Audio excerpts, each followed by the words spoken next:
यदि आप इसी तरह अश्रु बहाती रहेंगी तो ये संसार क्या कहेगा? ये आपके और हमारे मिलन का साक्ष्य ये अश्रु है। अब हमें प्रस्थान करना होगा देवी, क्योंकि ये आपका हाथ मांगने आपके घर आगमन करना है। आप हमारी प्रतीक्षा कीजिएगा, हम शीघ्र आएंगे।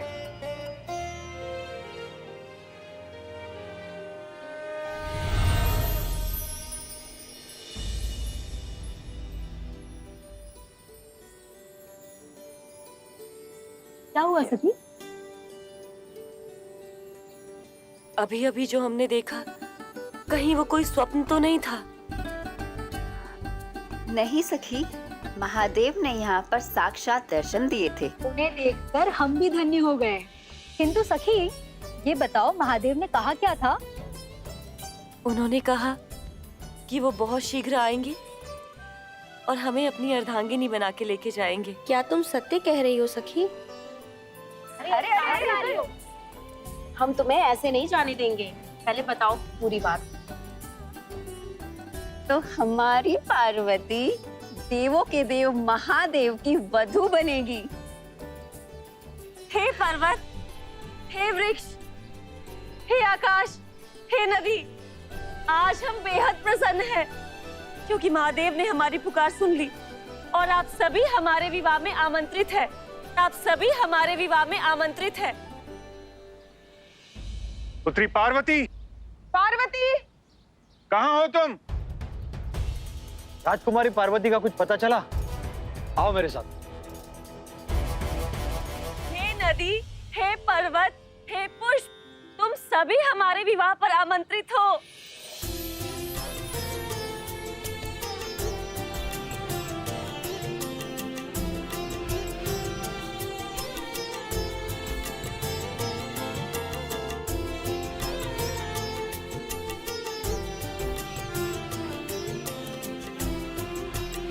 पार्वती, कहाँ हो तुम?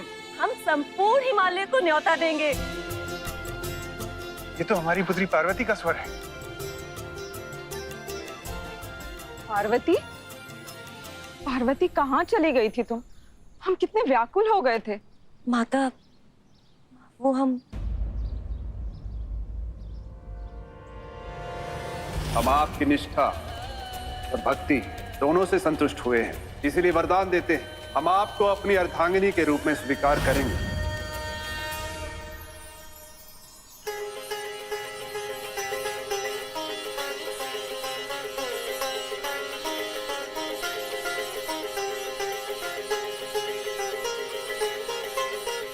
कितने कष्ट भोगे तुमने पार्वती। नारायण नारायण। हे राजन, हमारी आपसे विनती है कि आप शीघ्र अतिशीघ्र ही महादेव और माता पार्वती का विवाह संपन्न करें, क्योंकि यही नियति है और यही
ये क्षण आपकी वर्षों की तपस्या का परिणाम है। यदि आपकी भांति कोई भी कन्या मात्र एक दिन के लिए तप और व्रत करेगी तो उसे भी मनोवांछित वर मिलेगा। आपने जितना कष्ट भोगा हम नहीं चाहते कोई और कन्या भी भोगे। आप सभी ने सुदूर वन में जाकर देवी पार्वती के तप में सहयोग दिया। देवी पार्वती के साथ साथ आप सभी का नाम इस व्रत से जुड़ेगा। आज से संसार आपको हरतालिका के नाम से पुकारेगा और इस व्रत का नाम हरतालिका व्रत के नाम से जाना जाएगा। हर हर महादेव, हर हर महादेव, माता पार्वती की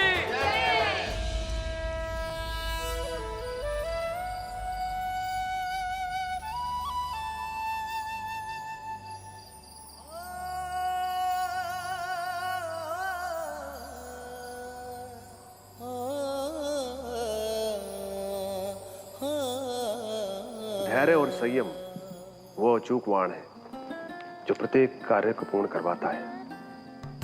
आपने व्रत को पूर्ण करके अपनी इच्छा शक्ति से मनोवांछित कर पाया, जो युगों युगों तक लोगों को प्रेरणा देता रहेगा। और मनुष्य अपनी मनोकामना को पूर्ण करने के लिए इस व्रत को करता रहेगा।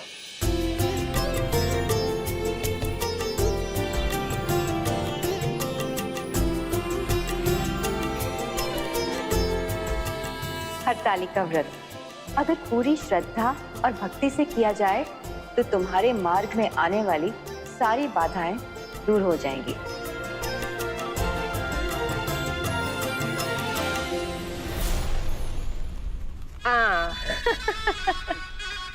देवी, हम आपसे प्रत्येक दिन पराजित होते हैं, तो आप हमारे साथ क्यों खेलती हैं?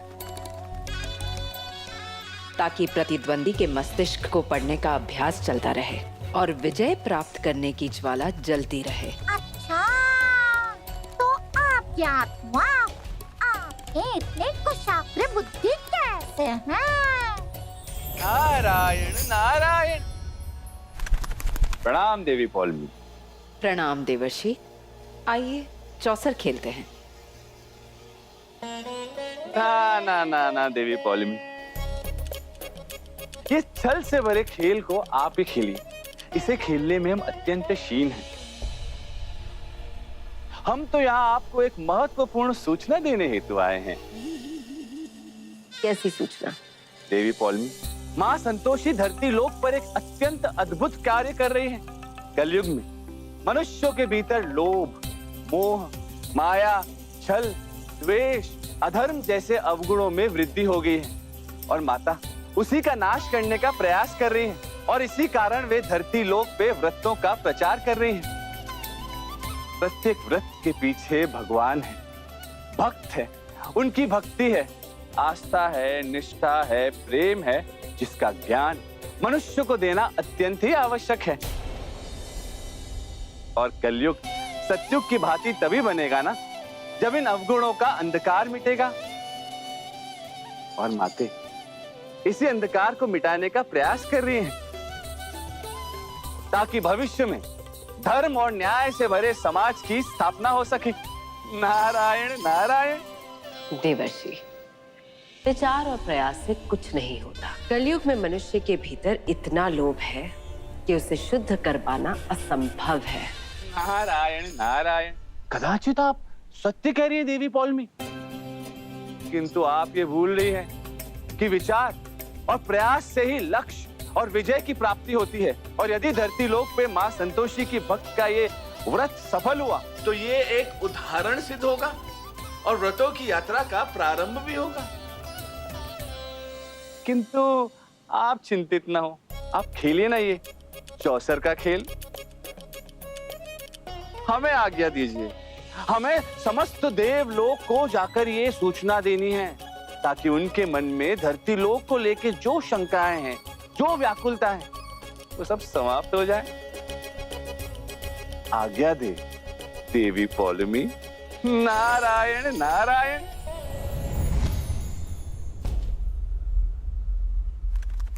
देवी पौलमी, प्रतीत होता है देवी संतोषी ने आग को पराजित करने की योजना बनाई है। हाँ, और देव ऋषि भी उनके समर्थन में हैं। साथ ही समस्त देवताओं का समर्थन लेने के लिए गए हैं।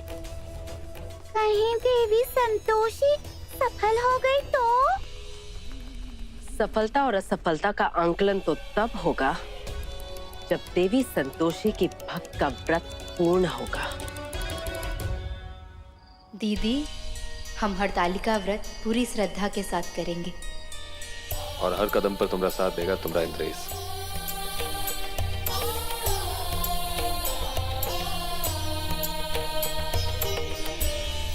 दीदी, हम हरतालिका व्रत पूरा तो करेंगे, पर ई व्रत की विधि तो हमको मालूम ही नहीं है। सबसे पहले ये जानना आवश्यक है कि हरतालिका व्रत भादो महीने की तृतीया को किया जाता है, इसलिए इसे हरतालिका तीज भी कहते हैं। इसे कुंवारी लड़कियां इच्छित वर पाने के लिए और विवाहित स्त्रियां अपने सुहाग की रक्षा के लिए करती हैं। इस दिन व्रती को निर्जला व्रत रहना होता है और उसे मिट्टी और रेत से भगवान शिव की महिमा स्थापन करके उसकी पूजा करनी होती है। साथ ही व्रती को चंदन, मेहंदी आदि से श्रृंगार करना होता है और उसे पूजा के समय शंख, बेरी, मृदंग आदि बजाना होता है। विधि पूर्वक मंगला जाप करना चाहिए और भगवान शिव को गंध, धूप, पुष्प से विधि पूर्वक पूजन करना चाहिए। अनेकों नववेदियों का भोग लगाना चाहिए और भगवान शंकर का स्मरण करते हुए रात्रि जागरण करना चाहिए। इंद्रेश, तुम ये सारी सामग्री लिख लो। नारियल, सुपारी, ज्वारी, नींबू, अनार।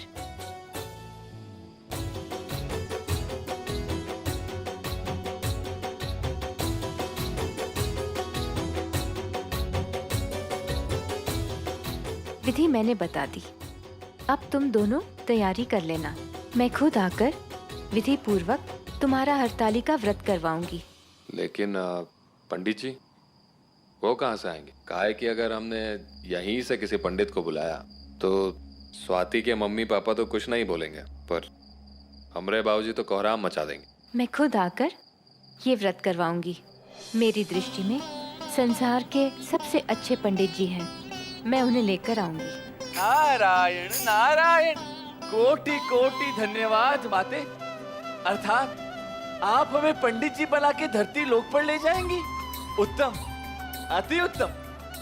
माते, कलयुग में मनुष्य के मन की शांति के लिए आपने जिस मार्ग का चुनाव किया है उसमें अपने भक्त अर्थात हमें भी भागीदार बना के आपने हमारा जीवन धन्य कर दिया माते। कोटि कोटि धन्यवाद माते, कोटि कोटि धन्यवाद। नारायण नारायण। किंतु हमारे मन में कुछ शंका उत्पन्न हो रही है, उसका निवारण कैसे होगा? कौन करेगा? नारायण नारायण। हमारे मन में जो प्रश्न उत्पन्न हो रहा है उसका निवारण मात्र महादेव और माता पार्वती ही कर सकते हैं। हमें शीघ्र ही उनके समक्ष जाना चाहिए। नारायण नारायण। अब मैं चलती हूँ, कल तुम समय पर तैयारी कर लेना। दीदी, हमारी कोई बहन नहीं है, पर लगता है जैसे संतोषी माँ ने आपको हमारी दीदी के रूप में ही भेजा है। आपने ना केवल हमारी जान बचाई बल्कि हमको सही रास्ता भी दिखाया है। हम आपका ये एहसान कबो नहीं भूल पाएंगे दीदी। नहीं, मैं तो सिर्फ अपना कर्तव्य निभा रही थी। रोते नहीं। इंद्रेश, इसे संभालो, रात बहुत हो गई है। तुम सब जाओ, हम फिर मिलेंगे।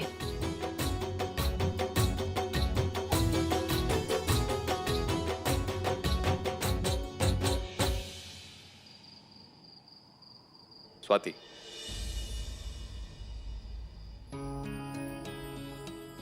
तुम बिना किसी को कुछ बताए यहाँ काहे चली आई? तुम्हें अंदाजा भी है कितना टेंशन में है सब लोग?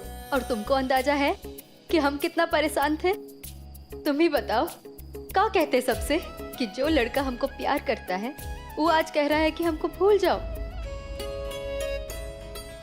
तुम हमारी जिंदगी से जा रहे थे, इसलिए हम अपनी जिंदगी को खत्म करने जा रहे थे।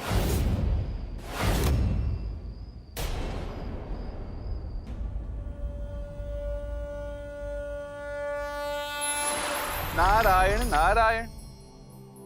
प्रणाम महादेव।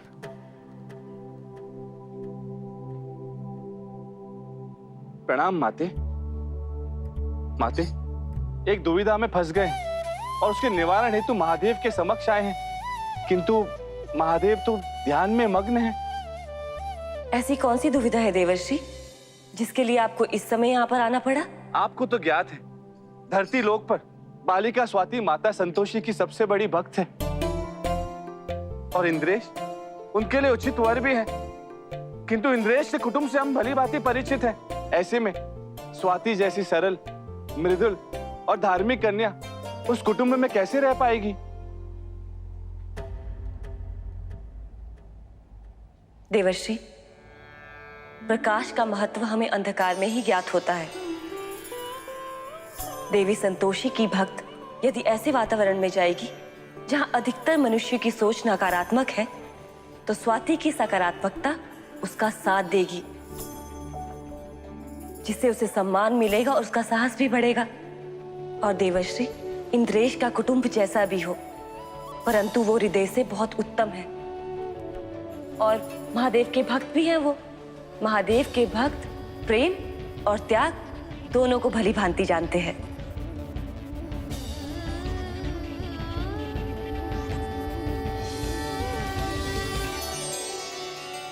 जब किसी कुमार और कुमारी के हृदय में एक दूसरे के प्रति सच्चा प्रेम होता है तो उनके माता पिता भी सहर्ष उन्हें स्वीकारते हैं। बस थोड़ी प्रतीक्षा करनी पड़ती है। अब हमें ही देख लीजिए देवर्षि, देवी पार्वती की माता को हमसे मिलकर कोई प्रसन्नता नहीं हुई थी। सत्य तो यह है कि जब उन्होंने हमें पहली बार देखा तो उन्हें लगा कि ये जटाधारी अघोर हमारी पुत्री को क्या प्रसन्न रखेगा, किंतु समय परिवर्तित हुआ। जो माता हमें शंका की दृष्टि से देखती थी, अब प्रशंसा करती है कि उन्हें कितना उत्तम दामाद मिला है। महादेव, आप एक भी अवसर नहीं छोड़ते हैं हमारे मायके का उपहास उड़ाने का। देवी पार्वती, देवर्षि अपने मन की शंका दूर करने के लिए आए हैं। हम तो उनकी समस्या का समाधान कर रहे हैं।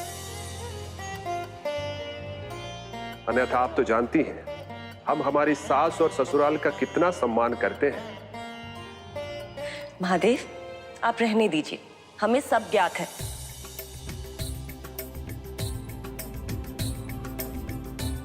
पति और पत्नी कब एक दूसरे से उलझ जाएं, ये तो स्वयं पूजनीय ब्रह्मदेव जी को भी ज्ञात नहीं होता, किंतु अब हमें ऐसा प्रतीत होता है कि हमें शीघ्र अति शीघ्र ही यहाँ से प्रस्थान करना चाहिए। नारायण नारायण। क्या बकवास कर रही हो? हाँ, जान देने ही जा रहे थे कि तभी पीछे से आके हमको संतोषी दीदी ने रोक लिया, वरना बहुत दूर चली गई होती तुम्हारी स्वाति।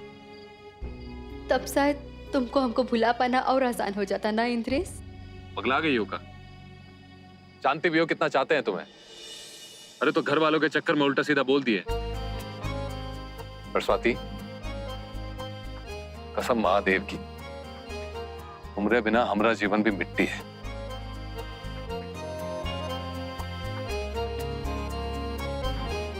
पर इंद्रेश, घर वाले तो अभी भी रोकेंगे, हमसे शादी करने से भी रोकेंगे तुमको। तो फिर तुम अब आगे क्या करोगे इंद्रेश? वो हरतालिका का व्रत करने वाली हो ना तुम, देखना कोई ना कोई रास्ता जरूर निकलेगा। और अब महादेव से ही बोलती हैं कि महादेव, हमें हमारी पार्वती मिल गई है। हम उनसे प्रार्थना करेंगे कि हम दोनों एक हो जाएं।